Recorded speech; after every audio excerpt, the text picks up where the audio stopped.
பிருந்தா ஒரு வெப் சீரியலுங்க. இது த்ரிஷா நடித்தது, சோனியில் வருது. நீங்கள் எடுத்து பார்க்குறதுனா பாருங்கள். நான் இது சுருக்க மட்டும் சொல்லிடுறேன். முதல் எபிசோடில் ஒரு கிராமத்தை காமிக்கிறாங்க. அந்த கிராமத்தில் ஒருத்தனுக்கு ஒரு ஒரு ஒரு மாதிரி விஷ நோய் மாதிரி வந்துட்டுருக்குது. அங்கே இருக்கிறவங்க எல்லாருமே அழுகுறாங்க. இந்த கிராமத்துக்கு ஏதோ கஷ்டம் வந்துட்டுருக்குது அப்படின்றாங்க. அப்போ அங்கே எப்பவுமே இருப்பாங்க நீங்கள் ஒரு சாமியார். அவர் சொல்கிறாரு, இந்த கிராமத்தை காப்பாற்றுறதுனா ஒரு பெண் குழந்தைய பலி கொடுக்கணும் அப்படின்னு சொல்லிட்டு அங்கே ஒரு அம்மா, ஒரு ஒரு பையன், ஒரு ஒரு குழந்தை, சின்னின்னு ஒரு குழந்தை இருக்குது. சாந்தான்னு ஒரு பையன் இருக்கான். அவங்க 3 பேரையும் அவங்க அந்த சின்னுவை சாமியார் காமிக்கிறார். இந்த சின்னுவும் இந்த பையனும் அண்ணனும் தங்கச்சியும் ரொம்ப அவனுக்கு தங்கச்சி மேலே உயிரே வச்சிட்ருக்கான். அதுக்காக அவன் ஒரு பொம்மை பண்ணிகிட்ருப்பான் முன்னாள்.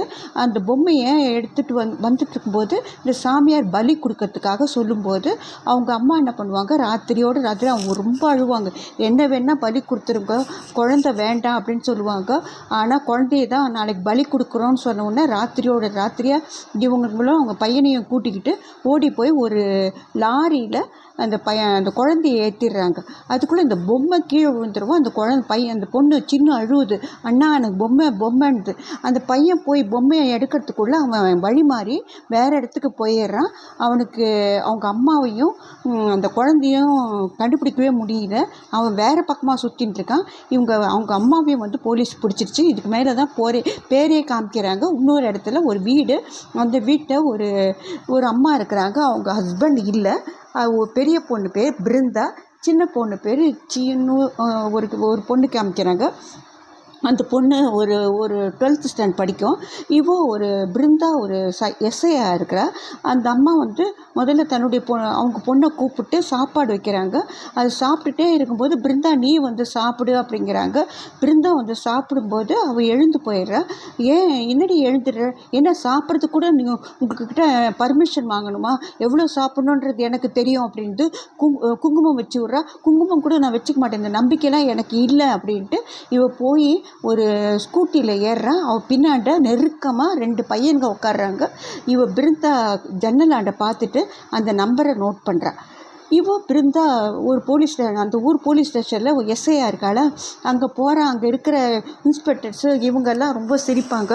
எப்போவுமே கேர்ள்ஸு ஒரு பெரிய பதவிக்கு வந்துடக்கூடாது, ஆம்பளைங்களுக்கு தான் பொறுக்காது, அவளை கிண்டல் பண்ணுவாங்க. சும்மா படிச்சுட்டு இது வந்துடுச்சு, இதுக்கு என்ன ரத்தத்தை கண்டா பயம் அப்படி இப்படின்னு சொல்லிகிட்டு இருக்கிறாங்க.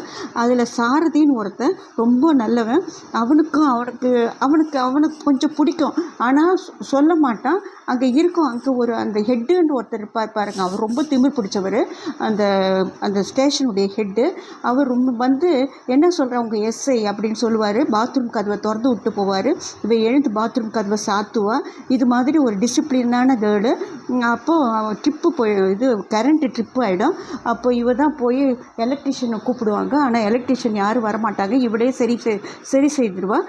அன்றைக்கி ஒரு டெட் பாடி ஏதோ ஒன்று கிடச்சிச்சு அப்படின்ட்டு ஒரு மெசேஜ் வரும். மெசேஜில் ஒரு ஆள் பார்த்துட்டு சொல்லுவான். அதுக்காக இவங்க போவாங்க. அது ஒரு காவாவாண்ட ஒரு பெரிய கனத்த உருவம், எலியெலாம் நிறைய கடிச்சு இருக்குது. அங்கே ஒரு டேக் போட்டாங்க, பொதுமக்கள் வரக்கூடாதுன்ட்டு. இவங்கெல்லாம் போய் பார்க்குறாங்க. இது எங்கேயோ தற்கொலை பண்ணிக்கின்னு இந்த பணம் மிதந்து வந்துட்டு இருக்குது, பெருசாலிலாம் கடிச்சிட்டு இருக்குது, இது தற்கொலை கேஸில் எழுது அப்படின்ட்டு இந்த ஹெட் ஆஃப் அந்த போலீஸ் ஸ்டேஷன் அந்த ஆள் சொல்கிறான். சொன்ன உடனே இவங்க என்ன பண்ணுறாங்க, என்ன செய்யறதுன்னு சொல்லும்போது அப்போது இந்த சாரதிகிட்ட சொல்கிறா, இது தற்கொலை கிடையாது, இது கொலை. இதில் பாருங்கள் 18 தடவை குத்தி இருக்கிறாங்க நெஞ்சில். இவளுக்கு ஒன்றுமே தெரியாதுன்னு சொல்கிறாங்க. ஆனால் இவளுக்கு எல்லாமே தெரியும், எல்லாமே அவளால் கண்டுபிடிக்க முடியும். 18 தடவை குத்தி இருக்கிறாங்க. அது இல்லாமல் ஏதோ ஒரு பறவையால் இது உடம்பெல்லாம் குத்தி இருக்கிறாங்க. அது இல்லாமல் இவனை உடம்புல அத்தனை கீறி இருக்குது. அவனுக்கு தூக்கி ஒரு கோணியில் கட்டி போட்டிருக்காங்க. இதெல்லாம் உனக்கு எப்படி தெரியும், உனக்கு எப்படி தெரியும் அப்படின்னு. எங்கள் அப்பா கூட இப்படி தான் இறந்தாருன்னு சொல்லும்போது அந்த சாரதிக்கு இவன் மேலே ரொம்ப அபிமானம் வந்துடுது. ஆனால் இதை கேட்டுட்டு அந்த இவர் சொல்கிறாரு, அந்த ஆஃபீஸர் சொல்கிறாரு, அடே அவள் சொல்கிறதெல்லாம் ஒரு வார்த்தைன்னு எடுத்துக்குவாங்க, அப்படி எடுத்துக்காதீங்கன்ட்டு. ஆனால் இது பிரேத பரிசோதனைக்கு போது டாக்டர் இதே தான் சொல்கிறாரு, இது மர்டர், இது ஒரு தற்கொலை கிடையாது, இதை இதை இத்தனை பேர் குத்தி இருக்கிறாங்க அப்படின்னு சொல்கிறாரு. இதுக்கு நாங்கள் இப்போ என்ன செய்யறதுன்ற, அது உங்களுடைய வேலை அப்படின்ட்டு அந்த ரிப்போர்ட்டர் சொல்கிறாங்க. இப்போ என்ன பண்ணுறதுன்னு உங்களுக்கு புரியல, தற்கொலை கிடையாது, மர்டர்னால் இதை எடுக்கணும். இந்த தலை ஒரு மொட்டை அடிச்சிட்டு இருக்குது. அங்கே ஒரு அம்மாவும் ஒரு குழந்தையும் அழுதுட்டு இருக்காங்க. அந்த குழந்தைகிட்ட கேட்குறாங்க, அந்த அவங்க அம்மாட்ட கேட்குறாங்க, உங்கள் புருஷனுக்கு ஏதாவது இல்லீகல் இருக்குதா, விரோதிங்க இருக்காங்களா? அதெல்லாம் யாருமே கிடையாதுங்க அப்படின்னு சொல்கிறாங்க. அப்போ இவங்களுக்கு ஒன்றுமே புரியல, எப்படி இந்த கேஸை ஹேண்டில் பண்ணுறதுன்னே தெரியல. அப்போது இவ என்ன என்ன பண்ணுறா, ஒரு ப்ளூ பிரிண்ட் எடுத்துக்கிட்டு பிருந்தா மட்டும் எந்த குளத்தில் விழுந்துருந்துச்சோ அந்த குளத்துடைய அப்படியே வரும் இல்லை, அந்த ப்ளூ பிரிண்ட் மூலமாக வேறு இடத்துக்கு போகிறா. வேறு இடத்துக்கு போனால் அங்கே ஒரு பெரிய ஒரு சிறகு இருக்குது. அந்த சிறகை அந்த சிறகை எடுத்துகிட்டு வந்துட்டு ஒரு பேக்கில் போட்டுட்டு வந்துட்டு இவன் சாரதிக்கிட்ட காமிக்கிறான். இந்த சிறகு மூலமாக தான் அது குத்தி இருக்குது. இந்த சிறகுல இருக்கிற பேர்டு ரொம்ப மோசமான பேர்டு, அது தெரியும். ஆனால் இந்த பேர்டு இந்த ஊரில் இருக்காது, இது ஆஃப்ரிக்காவில் இருக்கிற பேர்டு அப்படின்னு சொல்கிறான். இந்த பேர்டு இங்கே எப்படி வந்துச்சு அப்படின்ட்டு அதை பற்றி இன்வெஸ்டிகேஷன் பண்ணிட்டு இருக்கிறாங்க. இது முடிஞ்சிட்ட உடனே இவங்க என்ன பண்ணுறாங்க, இது கொலை அப்படின்ன உடனே இவங்க பெரிய பெரிய இதுவாகிடுச்சு. அப்போது அவருக்கு மேலே இருக்கிற இந்த ஹெட் ஆஃப் த இது மேலே இருக்க இவர் எஸ்பி என்ன பண்ணுறாரு, இதை நீங்கள் தோண்டுங்க அப்படின்றாரு. யார் யார் காணாமல் போயிட்டுருக்காங்கன்னு தோண்டுங்க அப்படின்றாரு. எல்லாம் காணாமல் போன லிஸ்ட்டில் எவ்வளோ லிஸ்ட்டு இருக்குது. அப்போ பிருந்தா தான் சொல்கிறா, எல்லாரையும் நீங்கள் எடுக்க வேண்டாம், இதில் காலில் அதாவது ரயில்வேல வேலை செய்துருக்கவங்க, கோல்டு மைனில் வேலை செய்துட்ருக்கவங்க, இவங்க 2 பேரையும் எடுங்க அப்படின்னு சொல்லியிருக்கா. அது மூலமாக தான் அந்த ஆளை கண்டுபிடிக்கிறாங்க. அவன் பேர் பாலு, இறந்தவன் பேர் பாலு.